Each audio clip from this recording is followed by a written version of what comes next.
Welcome to Section 3 of our Viral Marketing Video Training.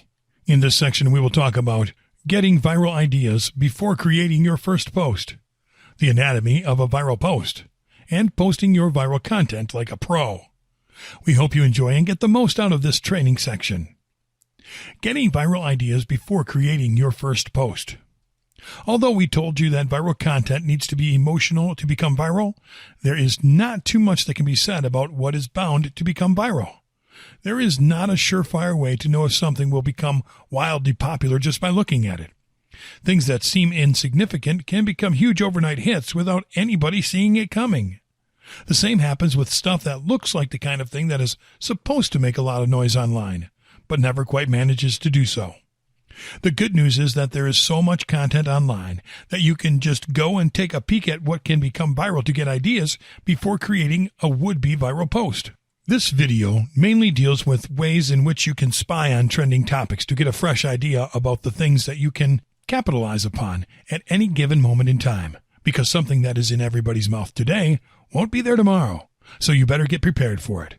Let's get started with some truly useful tips. You know what's sad? Arriving late to any party. It's worse to get there when everyone has already left. To leverage the power of a piece of potentially viral content, you need to put a foot forward and get in the know. There are plenty of online sources that will allow you to browse trending topics. We recommend you use one called buzzsumo.com. This website allows its visitors to use any type of keyword to see how it relates to trending topics. You'll enter a keyword in the search bar, and buzzsumo.com will show you the results related to that keyword. The first results that you'll see are the posts that have become viral on social media. You'll be able to filter your results by date, language, country, and content type.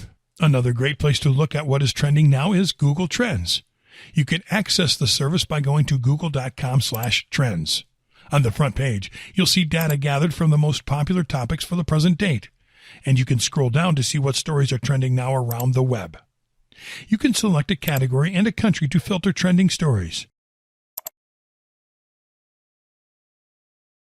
And you can use the search bar on top to look up trending stories related to a given keyword. You'll get statistical data and the countries where that keyword is more popular, as well as topics related to that keyword. Our final recommended source is reddit.com. Reddit's own headline is the front page of the internet, and with reason. On Reddit, you'll find basically anything you might be after. With every occurrence sprouting first in the most popular message board on the planet, it is easy to gauge if something is about to go viral by just taking a look at people's reaction to it. It is also a great gateway to share your viral stories.